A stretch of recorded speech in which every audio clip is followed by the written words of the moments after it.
ఓం శివశక్త్యా యుక్తో ఓం శివశక్త్యా యుక్తో యది భవతి శక్తః ప్రభవితుం యది భవతి శక్తః ప్రభవితుం న చేదేవం దేవో న చేదేవం దేవో న ఖలు కుశలః స్పందితుమపి న ఖలు కుశలః స్పందితుమపి అతస్త్వామారాధ్యాం అతస్త్వామారాధ్యాం హరిహర విరించాదిభిరపి హరిహర విరించాదిభిరపి ప్రణంతుం స్తోతుం వా ప్రణంతుం స్తోతుం వా కథమకృత పుణ్యః ప్రభవతి. కథమకృత పుణ్యః ప్రభవతి. ఓం సర్వవేదాంత సిద్ధాంత గోచరం ఓం సర్వవేదాంత సిద్ధాంత గోచరం తమగోచరం తమగోచరం గోవిందం పరమానందం గోవిందం పరమానందం సద్గురుం ప్రణతోస్మ్యహం. సద్గురుం ప్రణతోస్మ్యహం.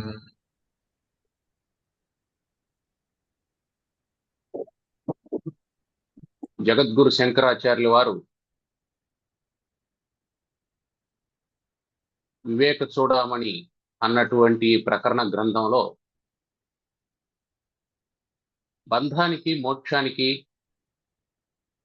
రెండింటికి మనస్సే కారణం అనేటువంటి విషయాన్ని తెలియజేస్తూ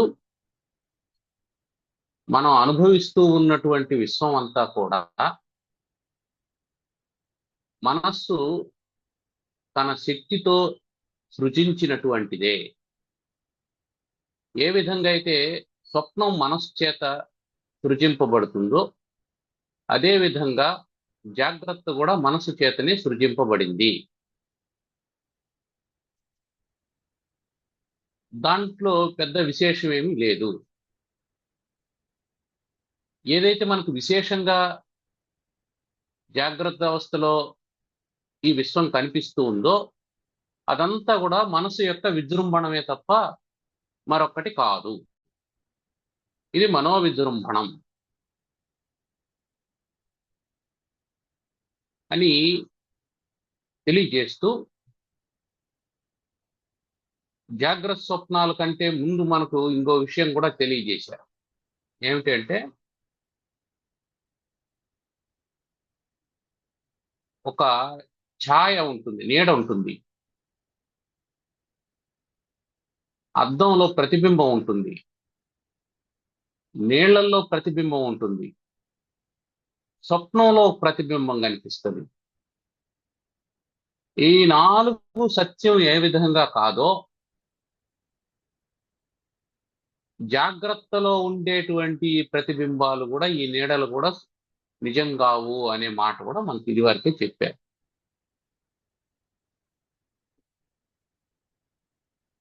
అందువల్ల జాగ్రత్తలో ఉండేటువంటి ఈ వ్యవహారాన్ని అంతా కూడా మనం కర్తృత్వ భోక్తృత్వ భావనతో చూడరాదు.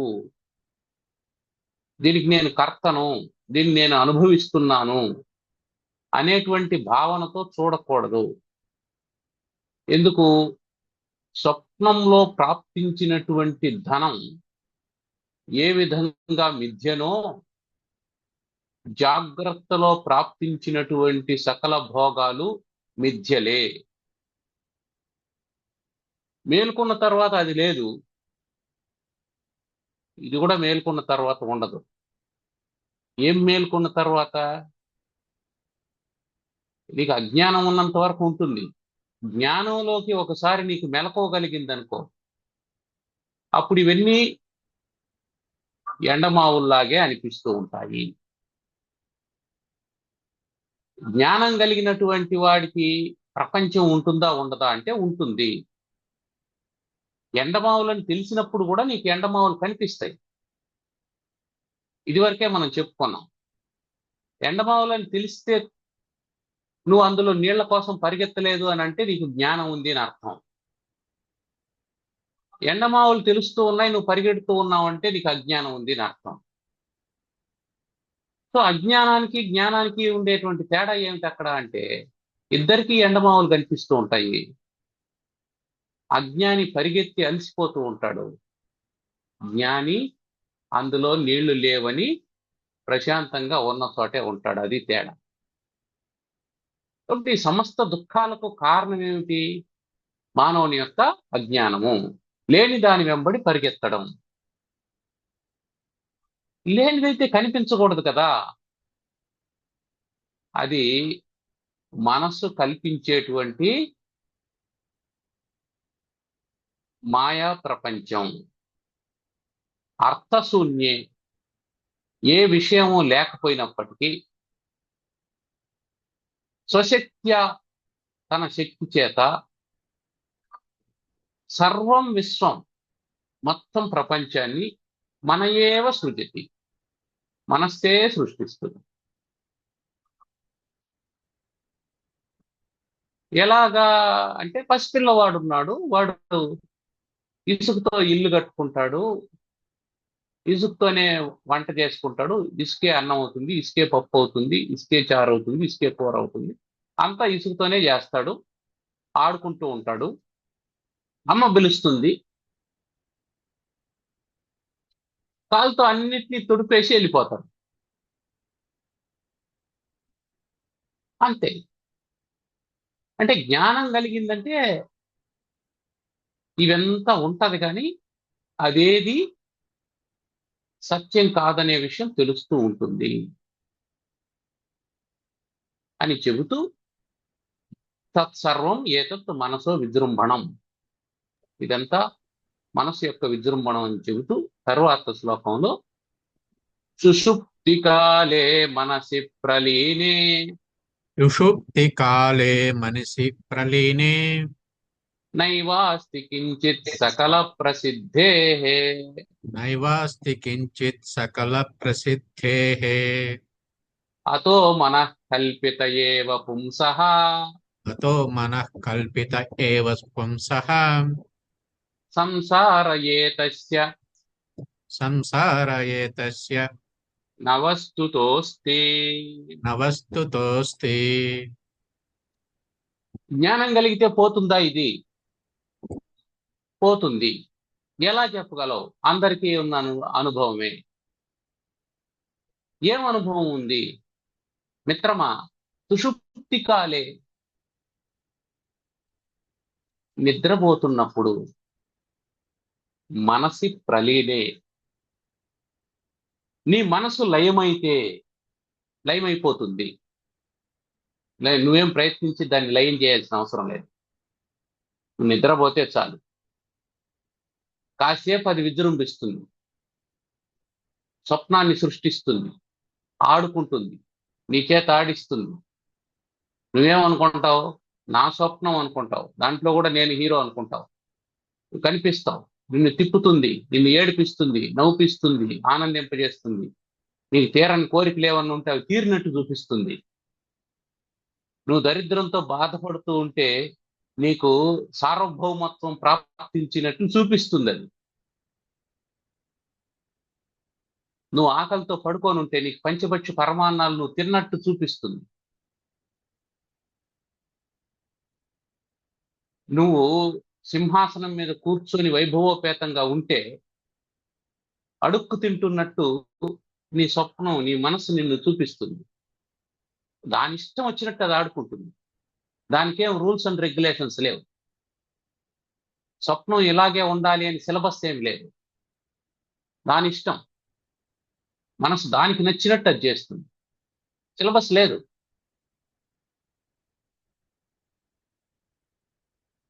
అవంతా అయిపోయిన తర్వాత దానికి కూడా అలసట వస్తుంది. ఎందుకు? జాగ్రత్తలో పనిచేసింది, స్వప్నంలో కూడా పనిచేసింది. ఇప్పుడు ఇక చాలని అది ప్రలీనే ప్రలీనే లీనమైపోతుంది. ప్రలీనే అంటే లీనమైపోతుంది, అంటే లేకుండా పోతుంది. లేకుండా పోతుందంటే పూర్తిగా లేకుండా పోదు, ఎక్కడో ఒక చోట ఉంటుంది. ఎక్కడ ఉంటుంది, ఎక్కడ తనకు అనుకూలమైందో అక్కడ పోయి అది కూడా పడుకొని నిద్రపోతా ఉంటుంది. అట్లా ఎప్పుడైతే ఆ మనస్సు లీనమైపోతుందో అప్పుడేం జరుగుతుంది? సకల ప్రసిద్ధేహే, ప్రసిద్ధమైనటువంటి ఈ భౌతిక ప్రపంచం అంతా కూడా, వస్తు రూపమైనటువంటి ప్రపంచం అంతా ఉంది. ఈ ప్రపంచం అంతా కూడా నైవ అస్తి కించిత్, నైవ అస్తి కించిత్, కించిత్ అపి నా ఏవ అస్తి, కొంచెం కూడా లేదు, కొంచెం కూడా లేదు.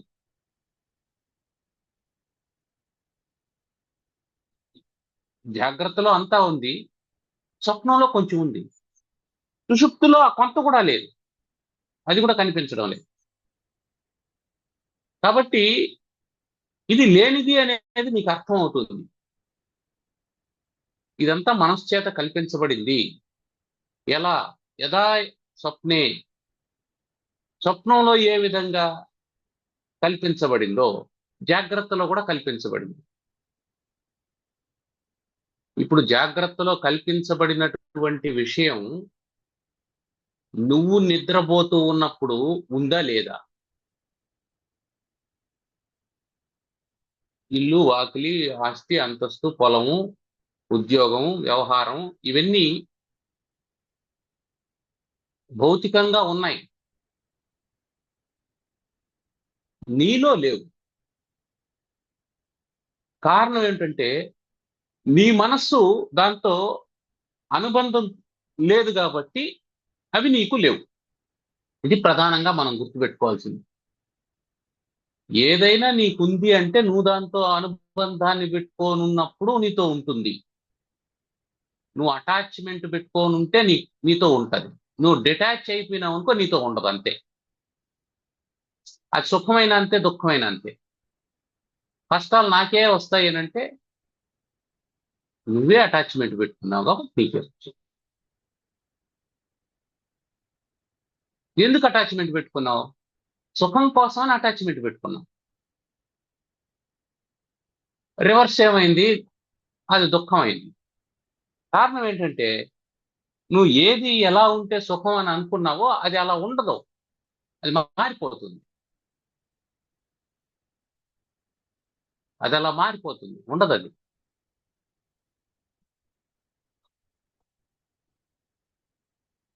ఇప్పుడు నీకు రుచికరంగా అనిపించినటువంటి భోజనం ఒక పూట మారే కొద్దీ దాని రుచిని కోల్పోయి పాడైపోతుంది. నువ్వు దీన్ని రేపటికి కావాలి అని దాచిపెట్టుకున్నావు అంటే రేపటికి అది చెడిపోతుంది, అప్పుడు నువ్వు బాధపడతావు. అంటే నీకు ఏం తెలియాలి? వస్తు స్వరూపం తెలియాలి. అప్పుడు ఎవరికైనా చెప్తే అయ్యో ఇది పాడైపోయిందండి అని అంటే, భలే వాడిపోయా నువ్వు, ఇది పాడైపోకుండా ఉంటది, పాడైపోకుండా పోయే వస్తువా ఇది, దీన్ని దాచిపెట్టావు అని అంటారు. అంటే ఏమర్థం? నీకు అజ్ఞానం ఉందని కదా అర్థం. ఆ పదార్థం చెడిపోతుందని నీకు తెలియదని కదా. అంటే ప్రపంచం కూడా మారుతుంది అనేది నువ్వు అంగీకరించాలి. You have to accept. ఇది మారుతుంది, ఇది ఇలాగే ఉండదు, దీంట్లో తేడా వస్తుంది. ఎప్పుడైతే ఇది మారుతుంది, ఇది ఇలాగే ఉండదు అనేది అర్థమైందో అప్పుడేం జరుగుతుంది? అప్పుడు దీని పట్ల ఉండేటువంటి ఆసక్తి తగ్గిపోతుంది. దీన్ని మనం స్వప్నంగా భావించడం మొదలు పెడతాం, దీన్ని నీడగా భావించడం మొదలు పెడతాం, దీన్ని ప్రతిబింబంగా భావించడం మొదలు పెడతాం. ఎప్పుడైతే ఆ స్థితి వస్తుందో అప్పుడు మనస్సు యొక్క విజృంభణం ఉండదు. సుషుప్తి కాలే మనసి ప్రలీనే నైవాస్తి కించిత్ సకల ప్రసిద్ధే. ఇది సకల ప్రసిద్ధమైనటువంటిది. నైవాస్తి కించిత్ అనేది సకల జనులకు ప్రసిద్ధమైనటువంటిది, అందరికీ తెలిసినటువంటి విషయం. ఎవరిని ఎడ్యుకేట్ చేయాల్సిన అవసరం లేదు దీని గురించి. పండితుడికి మాత్రమే తెలుసు, పామరునికి తెలియదు అనడానికి లేదు. పండితుడు నిద్రపోతున్నాడు, పామరుడు నిద్రపోతున్నాడు. నిండార రాజు నిద్రించు నిద్ర అయినొకటే, అండనే బంటు నిద్ర అది నొక్కటే అని అన్నమాచార్యులు వారు అన్నారు. దాని అర్థం ఏంటి? నిద్రలో ఇద్దరి యొక్క అనుభవం ఒకటే. ఏమిటి అనుభవం? సమస్తము లేని అనుభవము, ఏదీ లేదు అనే అనుభవం.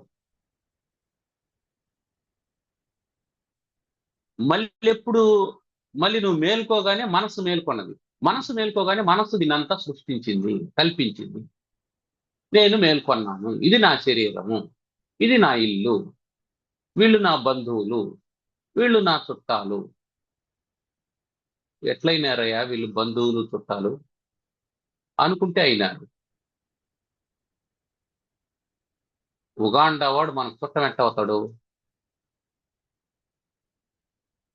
చుట్టం చేసుకుంటే అవుతాడు, అంతే కదా. దానికి ఏముంది? నువ్వు యాక్సెప్ట్ చేసావు, మీ అమ్మాయిని వాళ్ళకి ఇచ్చావు, లేదా వాళ్ళ అమ్మాయిని నువ్వు తీసుకున్నావో, అయిపోయింది అంతే. వాడు చుట్టం అయిపోతాడు, అంతే కదా. ఇక్కడ యాక్సెప్టెన్సే ఇంపార్టెంట్. అంటే ఈ మనసు ఏం చెప్తుంది? యాక్సెప్ట్ చేయనింది, అయిపోయింది అంతే. నీ మనసు యాక్సెప్ట్ చేయలేదు, నీకు పిల్లనిచ్చినటువంటి వాడు కూడా నీకు చుట్టం కాదు. అతను మంచోడు కాదే, వదిలే అతన్ని అని చెప్పాను. ఎవడో ఉంటాడు స్నేహితుడు, వెతుక్కుంటూ వాని ఇంటికి పోతావు. ఎవడో ఉంటాడు నీకు కావాల్సినటువంటి వాడు, వెతుక్కుంటూ వాని ఇంటికి పోతావు. ఈ పక్క ఊర్లోనే దయాదులో చిన్నమ్మోళ్ళు పెద్దమ్మోళ్ళు ఎవరో ఉంటారు.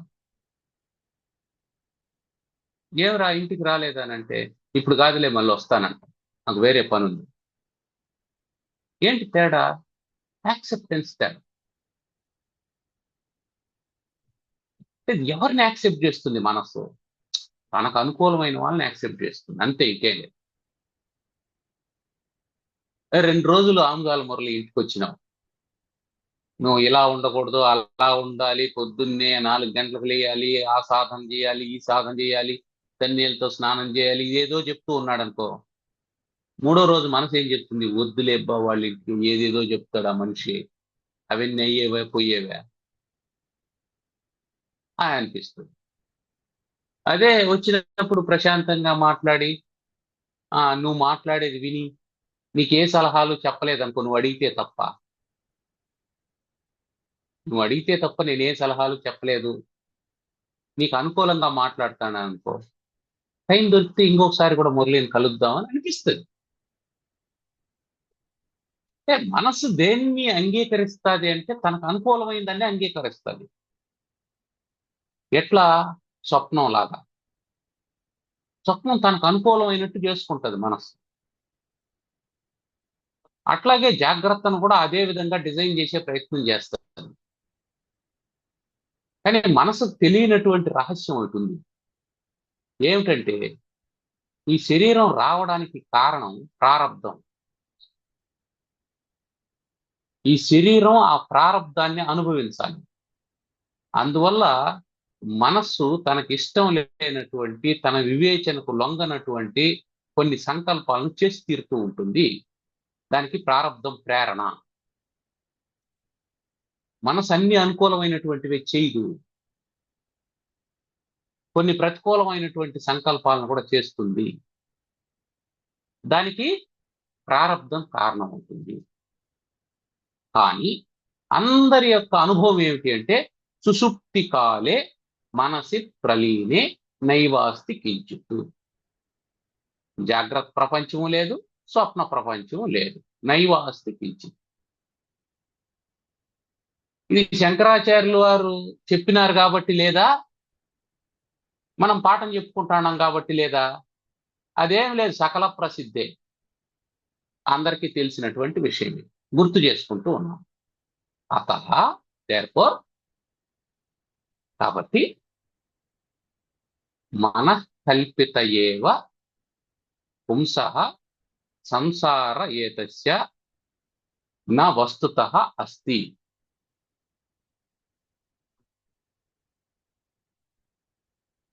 ఏతస్య సంసారః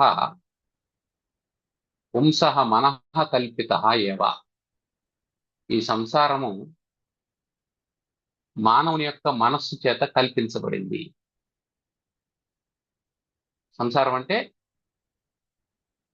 జన్మ జర మృత్యు చక్రం, మొత్తాన్ని సంసారం అన్న. ఈ సంసారం అంతా కూడా పుంసః మానవుని యొక్క మనఃకల్పిత ఏవ, మనస్సు కల్పించినటువంటిదే. వస్తుతః నా అస్తి, వాస్తవానికి అది లేదు. వాస్తవానికి అది లేదు. ఇక్కడ చర్చ అవసరం. వాస్తవానికి అది లేదు అని అంటే మరి ప్రారబ్ధాన్ని ఎట్లా అనుభవిస్తావు? ప్రారబ్ధాన్ని అనుభవించాలంటే జన్మ జరా మృత్యువులు ఉండాలి కదా అని అంటే ప్రారబ్ధం ఎవరికి? ప్రారబ్ధం ఎవరికి? మనోవిశిష్టమైనటువంటి జీవునికి ప్రారబ్ధమే తప్ప పరమాత్మకు ప్రారబ్ధం లేదు. నీవు మనోవిశిష్టమైనటువంటి జీవుడవు, అందువల్ల నీకు ప్రారబ్ధం ఉంది, అందువల్ల నీకు ప్రపంచం ఉంది, అందువల్ల నీకు జన్మ ఉంది, అందువల్ల నీకు ముసల్తనం ఉంది, అందువల్ల నీకు మృత్యు ఉంది. నువ్వు మనోతీతమైనటువంటి జీవుడు అయితే,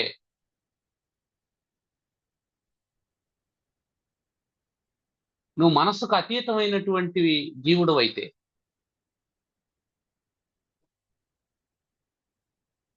అప్పుడు నీకు ప్రారబ్ధం లేదు. లేదంటే లేదా అంటే ఉంటుంది. దాని పట్ల నీకు కర్తృత్వం లేదంతే. దాని పట్ల నీకు కర్తృత్వం లేదు.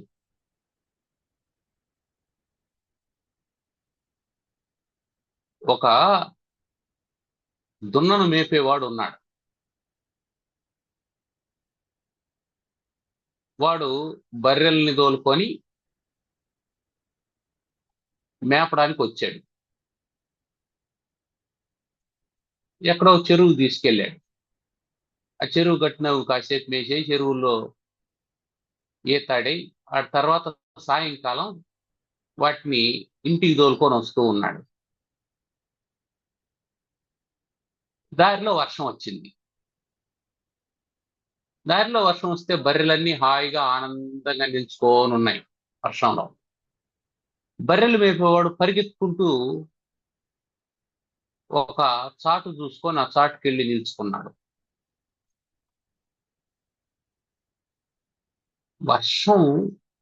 వర్షమే, దాంట్లో తేడా లేదు.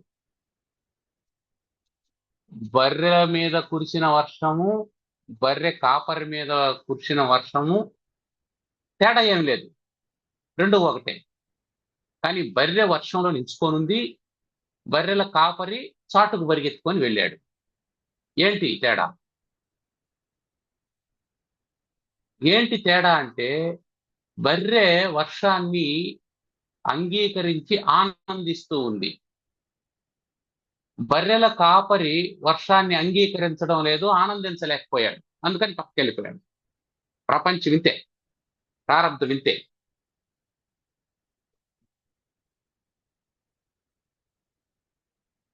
నువ్వు ప్రారబ్ధాన్ని అనుభవిస్తూ ఉంటే, దాన్ని అంగీకరించినావంటే పరుగులు తీయాల్సిన అవసరం లేదు. దాంట్లో నువ్వు కూడా డాన్స్ చేస్తూ ఉంటావు బర్రెతో పాటు వాన్లో. ప్రారబ్ధాన్ని అంగీకరించలేదు, అయ్యో నాకు కష్టం వచ్చింది అని వచ్చిన కష్టం ఒకటి కాకుండా మళ్ళీ బాధ కూడా ఒకటి ఉంటుంది.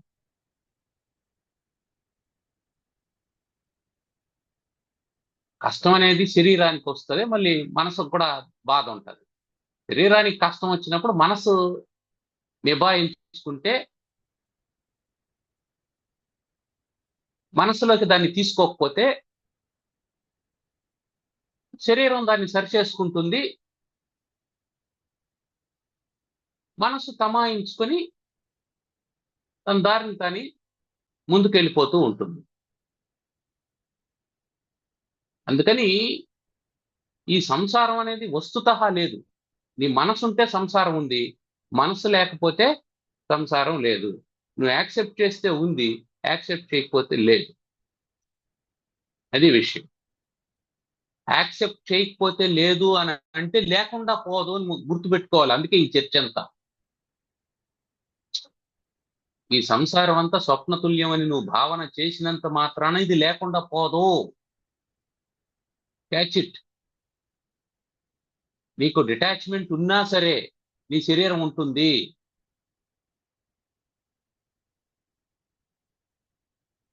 నువ్వు అదే ఇంట్లో ఉంటావు, భార్య పిల్లలు ఉంటారు, ఉద్యోగం ఉంటుంది, అన్నీ అట్లే ఉంటాయి.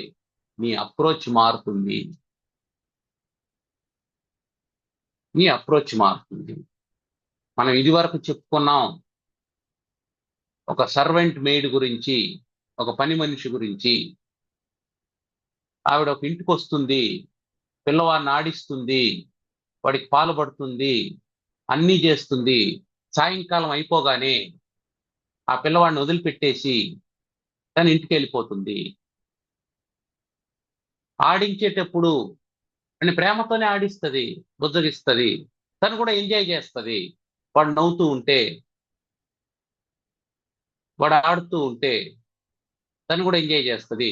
వాడు ఏడుస్తూ ఉంటే తను కూడా బాధపడుతుంది, అన్నీ చేస్తుంది. కానీ సాయంకాలం కాగానే వదిలేసి వెళ్ళిపోతుంది. ఎందుకు అంటే ఆమెకు ఎరుక ఉన్నది, వీడు నా పిల్లవాడు కాదు. ఎరుక. అట్లాగే ఇదంతా నాది కాదు, ఎరుక. ఇదంతా నేను వదిలిపెట్టి పోవాల్సినటువంటి వాడిని. వచ్చినాం, చూసినాం. We came here to visit this globe as a tourist. కొంతకాలం ఉంటాం, చూస్తాం, వెళ్ళిపోతాం, అయిపోయింది. అందుకని ఏతస్య సంసారః పుంసః మనః కల్పిత ఏవా. ఈ సంసారము మానవుని యొక్క మనస్సు చేత కల్పించబడింది. నా వస్తుతః అస్తి, వస్తుతః నాస్తి. వాస్తవానికి ఇది లేదు, వాస్తవానికి ఇది లేదు అని చెప్పి వాస్తవానికి లేనటువంటి ఈ సంసారంతో మనస్సు బంధం ఏర్పాటు చేసి దీన్ని లాగుతూ ఉంటుంది అనేటువంటి విషయాన్ని చెప్తూ ఉన్నారు. వాయునానీయతే మేఘః, వాయునా నీయతే మేఘః పునస్తేనైవ నీయతే, పునస్తేనైవ నీయతే, మనసా కల్ప్యతే బంధో, మనసా కల్ప్యతే బంధో, మోక్షస్తేనైవ కల్ప్యతే. మోక్షస్తేనైవ కల్ప్యతే.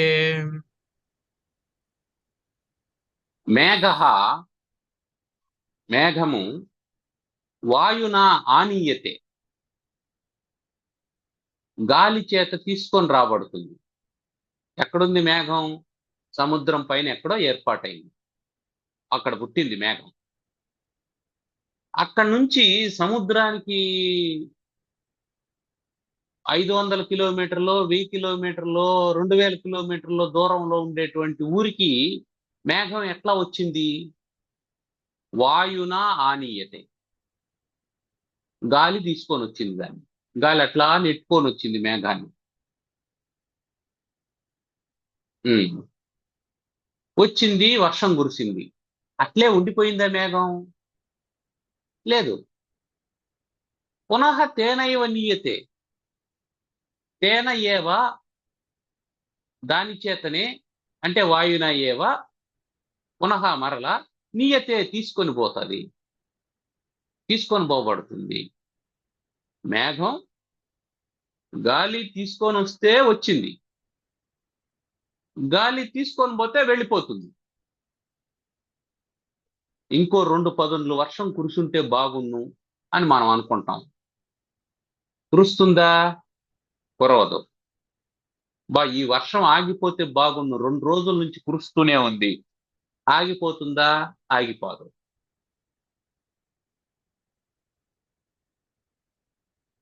అక్కడ నీ ప్రమేయం ఏముంది? ఏమీ లేదు.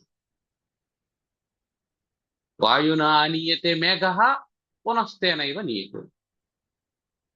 మేఘం గాలితో తీసుకొని రాబడింది, తీసుకొని వెళ్ళిపోతుంది. పొద్దున్నే చలిగా ఉంది, ఎండొస్తే బాగుందని బయట వచ్చావు, మేఘం అడ్డంగా ఉంది. ఈ మేఘం పోతే ఎండొస్తుంది అని ఎదురు చూసావు, అది పోవడం లేదు. మధ్యాహ్నం ఎండగా ఉంది, దూరంగా ఎక్కడో మేఘం ఉంది. ఆ మేఘం సూర్యునికి అడ్డుగా వస్తే బాగుంది, నీడొస్తుంది అని అనుకో, అది రావడం లేదు. నీ సంకల్పం ఏమీ లేదు అక్కడ. దాని అంతకది వస్తుంది, దాని అంతకది పోతుంది. మేఘ వాయునా ఆనీయతే పునః తేనైవ నీయతే. మేఘం గాలితో తీసుకురాబడుతుంది, ఆ తర్వాత గాలి చేతనే తీసుకోబడుతుంది. అదేవిధంగా మనసా కల్ప్యతే బంధో మోక్షస్తేనైవ కల్ప్యతే. బంధ మనసా కల్ప్యతే, మనస్సు చేతనే కల్పించబడుతుంది. మోక్ష తేనైవ కల్ప్యతే, అంటే మోక్ష అపి మనసా కల్ప్యతే అని.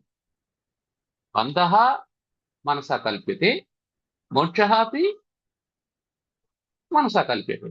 బంధం మనసు చేత కల్పించబడుతుంది, మోక్షం కూడా మనసు చేతనే కల్పించబడుతుంది. కాబట్టి కారణం మనస్సే. అందుకే మన ఏవ మనుష్యానం కారణం బంధ మోక్షయోగం అని చెప్పారు. మనస్సే కారణం బంధానికైనా మోక్షానికి.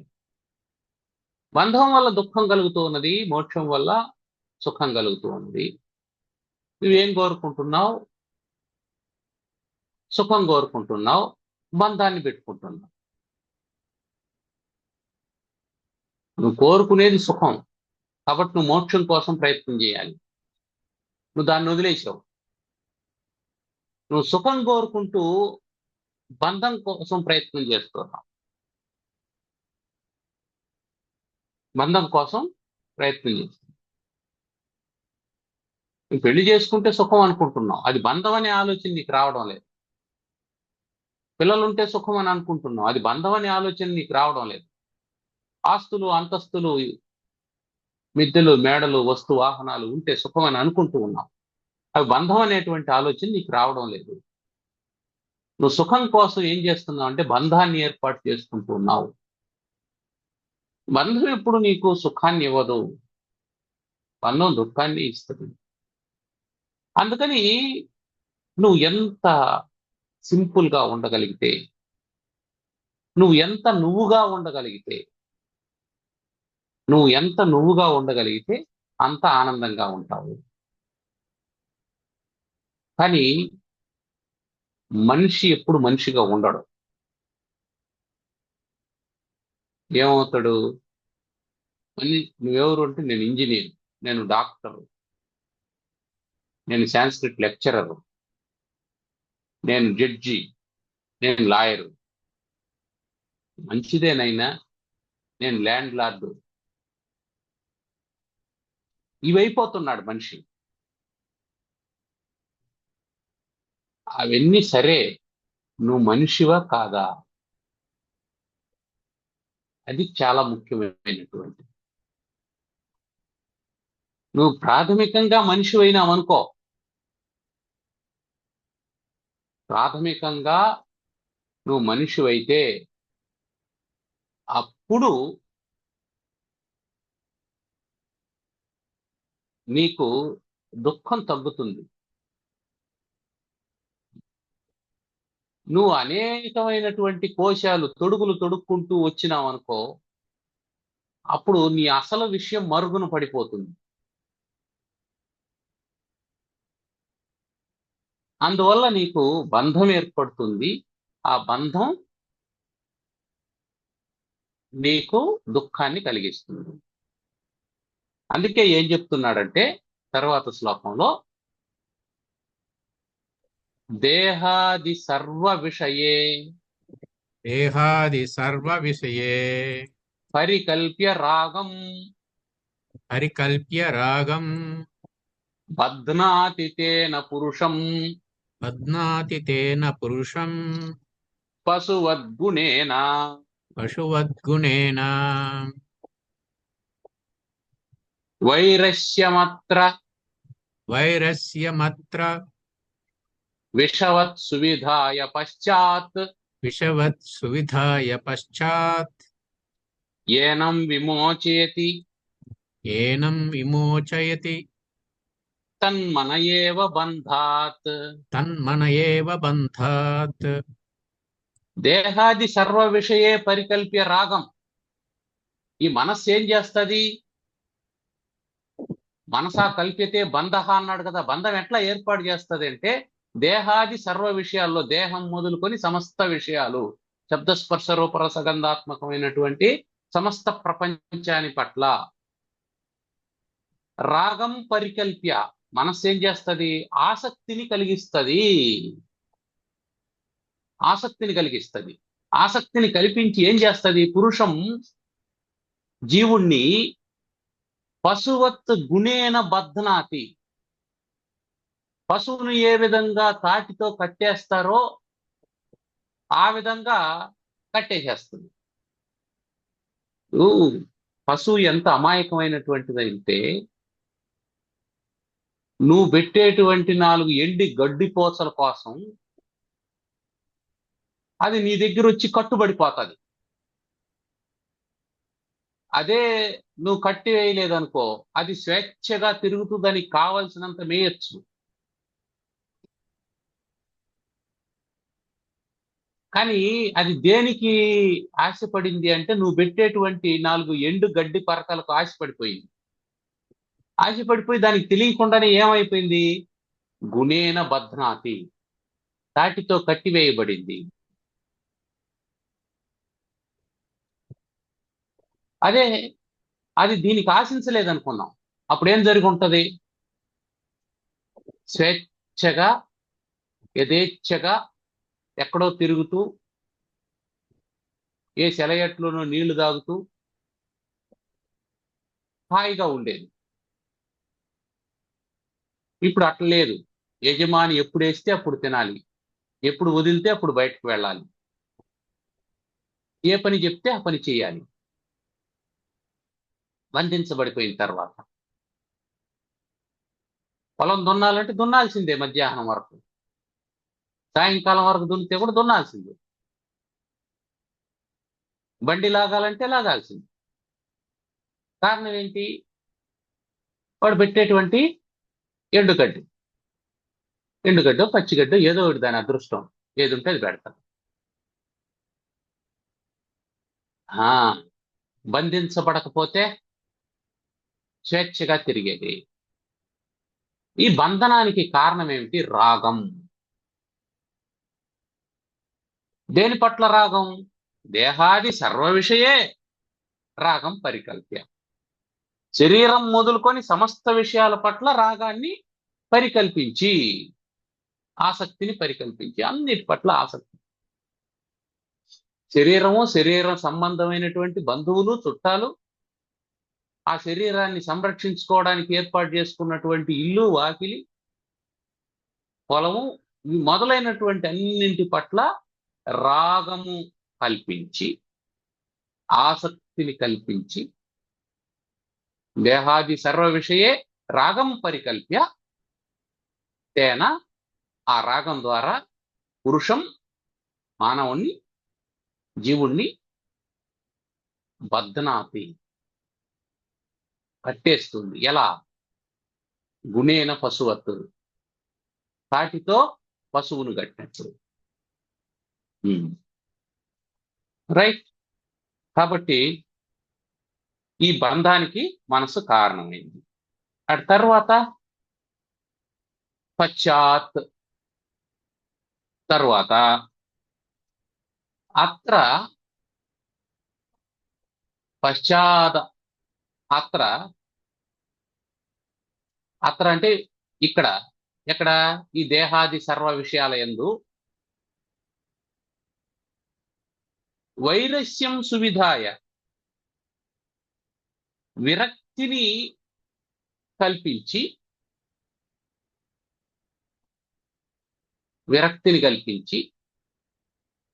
ఎట్లాంటి విరక్తి?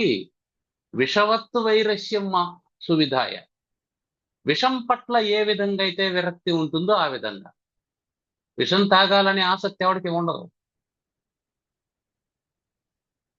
విషం పట్ల అనాసక్తతను, విరక్తిని ఏ విధంగా అయితే మనసు కల్పిస్తుందో ఆ విధంగానే సువిధాయ కల్పించి, ఏనం పురుషం అంటే జీవుణ్ణి, బంధాత్ బంధం నుంచి తన్మన ఏవ విమోచేతి, ఆ మనస్సే విడుదల చేయిస్తుంది, విడిపిస్తుంది. ఏది కట్టేస్తుందో అదే విడిపిస్తుంది. అంతే, ఇంకేం లేదు. విరక్తి కలిగేది కూడా మనస్సు ద్వారానే. ఆసక్తి దేంతో కలిగిందో దాంతోనే విరక్తి కూడా కలుగుతుంది అని చెప్తున్నా. ఆసక్తికి కారణం మనస్సే, విరక్తికి కారణం మనస్సే. ఆసక్తి వల్ల బంధం ఏర్పడింది, విరక్తి వల్ల మోక్షం ఏర్పడింది. కాబట్టి వైరాగ్యం ఉండాలి. వైరాగ్యం వల్ల నీకు ఆనందం కలుగుతుంది, కానీ అనురాగం వల్ల ఆనందం కలగదు. అనురాగం వల్ల బంధం ఏర్పడుతుంది. బధ్నాతి, నీకు స్వేచ్ఛ ఉండదు, నువ్వు బంధింపబడతావు. ఎలా? పశువత్తు. అందుకని ఏం చేయాల? దేహాది సర్వ విషయాల పట్ల విషవత్, ఇవంత విషంతో సమానమైనటువంటి అనే భావన ఉండాలి. మరి విషాన్ని తీసుకోమా? వైద్యం కోసం తీసుకుంటాం, తక్కువ మోతాదులో విషాన్ని వైద్యం కోసం తీసుకుంటాం. అట్లాగే తక్కువ మోతాదులో సంసారాన్ని నడపడం కోసం తీసుకుంటూ మళ్ళీ ఒకనాటి వదిలేయాలి, అంతే, ఇంకేం లేదు. రోగం బాగా అయిన తర్వాత ఎలాగో మందును వదిలేస్తామో ఆ విధంగా వదిలేయాలి.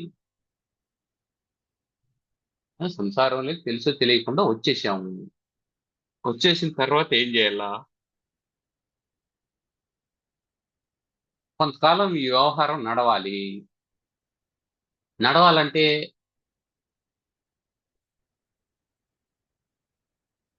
దీన్ని విషమనే భావిస్తూనే,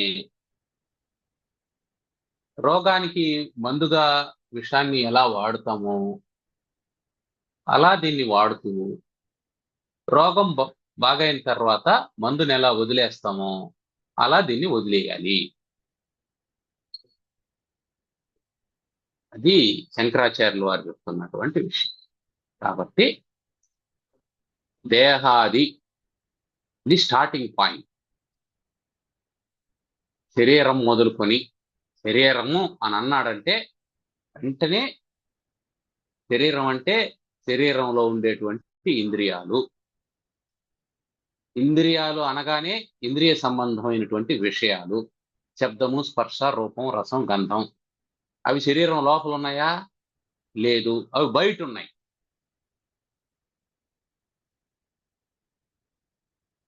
ప్రపంచానికి కన్నుకు ఏ సంబంధం? బంధం ఎట్లా ఏర్పడింది? రూపం వల్ల బంధం ఏర్పడుతుంది. కన్నుకు ప్రపంచానికి బంధం బయట ఉండేటువంటి రూపం వల్ల ఏర్పడుతుంది. నీ ముక్కు ఇక్కడే ఉంది. వంటగదిలో వంట చేస్తూ ఉన్నటువంటి వాసన వచ్చింది. వంటగదిలో జరుగుతుంది. నీ ముక్కు ఇక్కడ ఉంది. దానికి దీనికి బంధం ఏర్పడింది. ఆ బంధానికి కారణం గంధం, ఆ వాసన. కన్నుకు ప్రపంచానికి బంధానికి కారణం రూపం. ఎక్కడో ఎవడో పాడుతూ ఉన్నాడు. నీ ఆలోచన దాని మీద వెళ్ళింది. ఆ పాట మీకు ఆహా ఎంత బాగా పాడుతున్నాడని. ఎట్లా? నీ చెవులు ఇక్కడ కదా ఉన్నాయి. ఆ పాటకు నీకు బంధం ఎట్లా ఏర్పడింది? శబ్దం. ఆహా గాలి ఎంత చల్లగా ఉంది. స్పర్శ. ఇవి బంధాన్ని కలిగిస్తూ ఉన్నటువంటి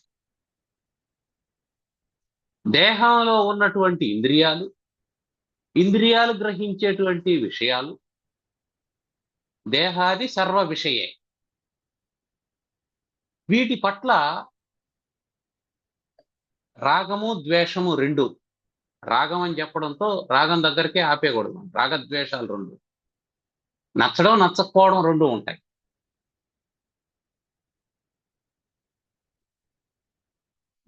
ఎక్కడో నడుస్తూ ఉన్నాం. ఆ దారిలో ఎక్కడో పారిజాత వృక్షం ఉంది. అద్భుతమైనటువంటి పరిమళం వచ్చింది. ఆహా ఎంత బాగుంది అనుకున్నాం. అది దాటిన తర్వాత ఒక మురిక్కాల వచ్చింది. అబ్బే బాగలేదు అనుకున్నాం. రెండు గంధములే. రెంటిని ముక్కే గ్రహించింది. ఒకదాన్ని బాగలేదని ఒకదాన్ని బాగుందని ఎవరు చెప్తున్నారు? బాగుండే దాని పట్ల ఆసక్తిని, బాగలేని దాని పట్ల విరక్తిని ఎవరు కల్పిస్తున్నారు? నీ మనస్సు. ఒకటో వాసన బాగుంది, సరే. రెండో వాసన బాగలేదు అని చెప్పినాం. నిజంగా బాగుందా బాగలేదా? ఒకవేళ బాగలేకపోతే అదే కాలువలో 12 మంది పిల్లల్ని వేసుకొని పడి దొరలాడుతూ ఉన్నటువంటి పంది ఉంది. మరి దానికి కూడా బాగా లేకుండా పోవాలి కదా. అది దాన్ని వదలడం లేదే ఆ కాలువని. ఇటు అటు దొరుకుతూ ఉంది. అక్కడ వేల సంఖ్యలో దోమలు ఉన్నాయి. వాటికి వాసన రావడం లేదా? అవి ఎందుకు వదలడం లేదు? ఈగలు ఉన్నాయి, ఎందుకు వదలడం లేదు? వాటి మనస్సుకి అది నచ్చింది. ఆ ఈగలు దోమలు పారిజాతం చెట్టు చుట్టూ తిరగడం లేదు. వాటికి ఆ వాసన నచ్చడం లేదు. కాలువ వాసన నచ్చింది, నీకు ఈ వాసన నచ్చడం లేదు. కాబట్టి వస్తువును బట్టి కాదు, ఇక్కడ మనసును బట్టి మారిపోతోంది. అది గుర్తుపెట్టుకోవాల్సింది. వస్తువు దాని స్వభావంతో అది ఉంది, దాని వాసనది, దీని వాసన ఇది. నచ్చడం నచ్చకపోవడం అనేది ఎవరు డిసైడ్ చేస్తున్నారు? నీ మనసు డిసైడ్ చేస్తాను. పంది మనసుకి ఏమి నచ్చింది? అది పారిజాతం కింద వచ్చి పడుకోదు. పంది కాలువలో పోయే పడుకుంటుంది. అందువల్ల పరికల్ప్య రాగం, పరికల్ప్య ద్వేషం. రాగద్వేషాలు రెండింటినీ కల్పించేటువంటిది మన ఏవా. మనస్సే రాగాన్ని, మనస్సే ద్వేషాన్ని కల్పిస్తూ ఉంది. ఈ రాగము ద్వేషము రెండు బంధానికే కారణం అవుతాయి. రాగద్వేషాలు రెండు లేనటువంటి విరక్తి కలిగింది అనుకో, అప్పుడు విషవత్ విమోచయతి. దానికి కారణం ఏంటి? అవిరక్తి కలగడానికి. అప్పుడు కూడా మనసే కారణం. ఈ బంధానికి మనసే కారణమైంది, మోక్షానికి మనస్సే కారణమైంది. రెండింటికి మనస్సే కారణం అనే విషయాన్ని మనకు తెలియజేస్తూ ఉన్నాడు శంకరాచార్యులు వారు. ఇందులో ఏమైనా ప్రశ్నలు ఉన్నాయా?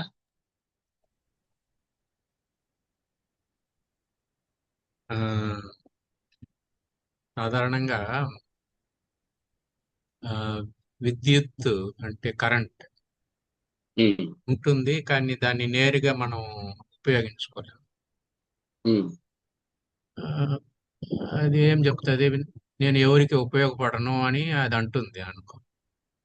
ఉమ్, కానీ ఒక పరికరం, ఒక ఫ్యాన్ అనే పరికరం ఉంటే అప్పుడు ఆ విద్యుత్తుని మనం ఉపయోగించుకోవచ్చు.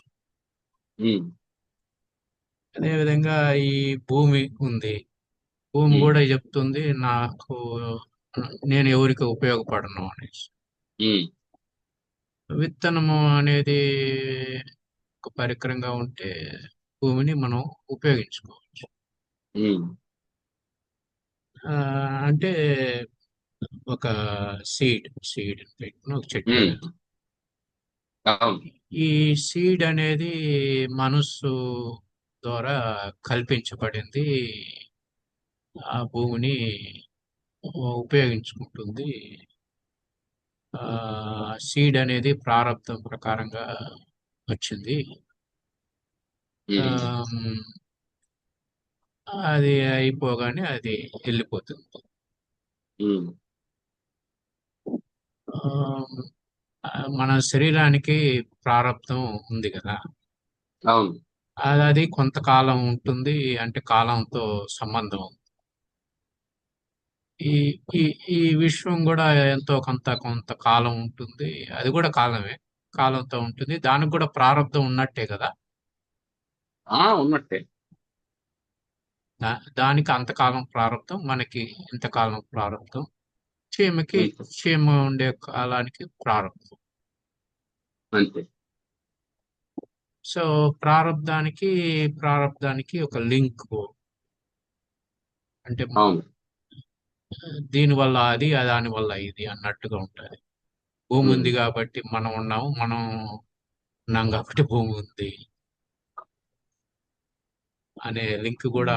అంటే చెట్టుకు ఉంటే విత్తు ఉంది, విత్తు ఉంటే చెట్టు ఉంది అన్నట్టుగా ఆ, అవుతుంది. అంటే ప్రారబ్ధం అనేది, ఆ, మూలం అనేది, మనస్సు అనేది మూలం అనేది, ఆ, మనస్సే అవును. ప్రారబ్ధాన్ని ఈ ప్రధాన కారణంగా తెలుస్తుంది. ఉమ్, కాబట్టి జాగ్రత్త అవస్థ అనేది మనకు స్వప్నంగా తెలియకపోవడానికి కారణం కాలమే మనకి అడ్డుగా నిలుస్తా ఉంది. ఉమ్, కాలం అనేది లేకపోతే మనకు ఇమ్మీడియట్ గా వెంటనే వెళ్ళిపోయింది అనుకోండి, మార్పు వచ్చింది వెళ్ళిపోయింది, చీమలాగా చనిపోయినాం అనుకో. ఉమ్. అప్పుడు ఇది స్వప్నం అని మనం నమ్మడానికి అవకాశం ఉంటుంది. లేకుంటే ఇది కొంతకాలంలో ఉండడం వల్ల మనకి ఆ మార్పు అనేది మనకు అంటే అట్ట తెలియకపోవడం. కాదు, అట్ట కాదు. ఉమ్, నువ్వు కొంతకాలం ఉండకుండా వెళ్ళిపోతే స్వప్నం అని అనుకుంటావు అని అంటే, వెళ్ళిపోయిన తర్వాత నువ్వు అనుకోవడానికి నువ్వెక్కడ ఉన్నావు? అనుకోవడానికి ఎక్కడ ఉంది? అదే కదా, ఆ విధంగా తీసుకోవాలి. అందుకని ఆ, అందుకని నువ్వు ఉన్నప్పుడే తెలియాలి ఇవన్నీ. అదే ఉన్నప్పుడే తెలియదు, ఇక్కడ ఉన్నప్పుడే తెలియాలి. అయిపోయిన కాలంలోనే తర్వాత తెలియాలి. ఆ తెలియదు, అంతే. ఎప్పటికీ తెలియదు. నీకు ఎప్పుడు దుఃఖం ఉందో అప్పుడు సుఖాపేక్ష కలుగుతుంది. నీకు ఆకలిగా ఉన్నప్పుడు కదా అన్నం గురించిన ఆలోచన వస్తుంది. ఉమ్, నువ్వు తిన్న తర్వాత మళ్ళీ అన్నం గురించిన ఆలోచన ఎందుకు వస్తుంది? రాదు. అందుకని ఏం చెప్తున్నాడంటే, దేహాది సర్వ విషయాల పట్ల అనురాగం ఎప్పుడు ఏర్పడుతుంది అంటే దేహాదులు ఉన్నప్పుడు ఏర్పడుతుంది. లేని దాని మీద నీకు ఆసక్తి ఎట్లా ఏర్పడుతుంది? ఉన్నదాని మీదనే కదా ఆసక్తి ఏర్పడుతుంది. ఉన్నదాని ఉన్నటువంటి వస్తువు నీకు అనుకూలమైందా కాదా? అనుకూల ప్రతికూల జ్ఞానం ఏర్పడుతుంది వస్తువు మీద. నీకు ఏది అనుకూలం ఏది అనుకూలం కాదని ఇప్పుడు ఆ, రకరకాలైనటువంటి మోడల్స్ లో కార్లు వస్తాయి, రకరకాల కంపెనీ కార్లు వస్తాయి. ఒక వ్యక్తి ఒక కారును ఎంపిక చేసుకునేటప్పుడు దాన్ని జస్టిఫై చేసుకుంటాడు. ఈ మోడల్ నాకు ఈ కారణం చేత నచ్చింది, దీంట్లో ఈ సౌకర్యం ఉంది అని. దానికంటే బెటర్ గా ఉండేది ఒకటి ఉంది అని అనుకుంటే అప్పుడు దాన్ని జస్టిఫై ఎందుకు చేయడు అని అంటే అది నా బడ్జెట్ లో లేదు అని అంటాడు. బడ్జెట్ లో లేకపోవడం ప్రారంధం, బడ్జెట్ లో ఉన్న దాంట్లో ఒకదాన్ని సెలెక్ట్ చేసుకోవడం రాగం. అప్పటికే ఉన్నటువంటి కారును అమ్మేయడం ద్వేషం, ఎక్స్చేంజ్ చేసేయడం అది వద్దు ఇంకా. అందువల్ల దాన్ని వదిలించుకున్నాడు, దీన్ని తీసుకున్నాడు. తీసుకునేటప్పుడు ఏమిరా ఇంకా బెటర్ గా ఉంది తీసుకోవచ్చు కదా అని అంటే అది నా బడ్జెట్ లో లేదు అంటాడు. అది ప్రారంభం. మీ బడ్జెట్ ఎంత? ఇది అమ్మేగా నేను ఇంకో 10 లక్షలు పెట్టుకోగలను, అంతే నా బడ్జెట్. నువ్వు 40 లక్షల కారు ఇంకా సౌకర్యంగా ఉంటుంది అని అంటే అది నా బడ్జెట్ లో లేదు. కాబట్టి మనసు ఏం చేస్తుంది, రాగం దేని మీద కల్పిస్తుంది అంటే నీకు అనుకూల ప్రతికూల భావాల నుంచే రాగద్వేషాలు కలుగుతాయి. ఇది నాకు అనుకూలమైంది. అనుకూలం in the sense comfort plus budget. Comfort budget రెండు. ఆ, ఓ, మనకు స్వప్నము అనేది ఒక రాత్రిలోనే తెలుస్తుంది. అది నిద్ర లేచిన వెంటనే మనకి లేదని తెలుస్తుంది. ఉమ్. కానీ ఆ, జాగ్రత్త అనేది స్వప్నంగా తెలియకపోవడానికి ఆ, ఒక ప్రధానమైన అడ్డంకి ఏంటి అనేది ఆ ఈ రాగంలో. ప్రధానమైన అడ్డంకి ఏమిటి అంటే మనం స్వప్నాన్ని ప్రతిరోజు చూస్తూ ఉన్నాం, ఉంటే ఉంటుంది లేదంటే లేదు. పైగా స్వప్నంలో నుంచి దేన్ని జాగ్రత్తలే తీసుకోవడం లేదు. మనం జాగ్రత్తకు కన్ఫైన్ అయినాం, స్వప్నానికి కాదు. జాగ్రత్త మన సంకల్ప వికల్పాలను అనుసరించి జరుగుతుంది. స్వప్నం మన సంకల్ప వికల్పాలతో సంబంధం లేకుండా జరుగుతుంది. స్వప్నంలో నీ కర్తృత్వం లేదు, జాగ్రత్తలో కర్తృత్వం ఉంది. కర్తృత్వం ఉన్నటువంటి దాన్ని కర్తృత్వం లేనటువంటి దానిగా నువ్వు భావించలేవు. అందువల్ల జాగ్రత్తను స్వప్నంగా అనుకోలేవు.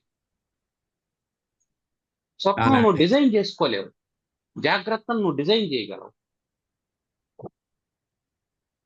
అది తేడా.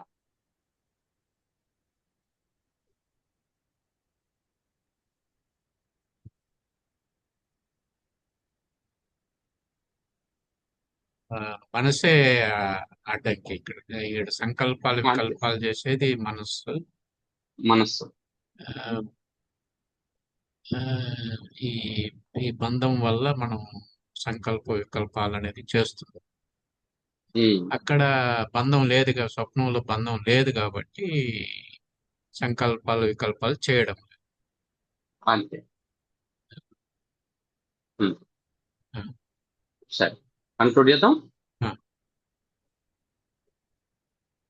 ఓం సర్వమంగళమాంగళ్యే శివే సర్వార్థ సాధికే శరణ్యే త్ర్యంబకే గౌరీ నారాయణి నమోస్తుతే. ఓం స్వస్తి ప్రజాభ్యః పరిపాలయంతాం న్యాయేణ మార్గేణ మహిం మహిషాః గోబ్రాహ్మణేభ్యः శుభమస్తు నిత్యం లోకాः సమస్తాः సుఖినో భవంతు. ఓం శాంతి శాంతి శాంతి. స్వస్తి. ధన్యవాదాలు. ధన్యవాదాలు.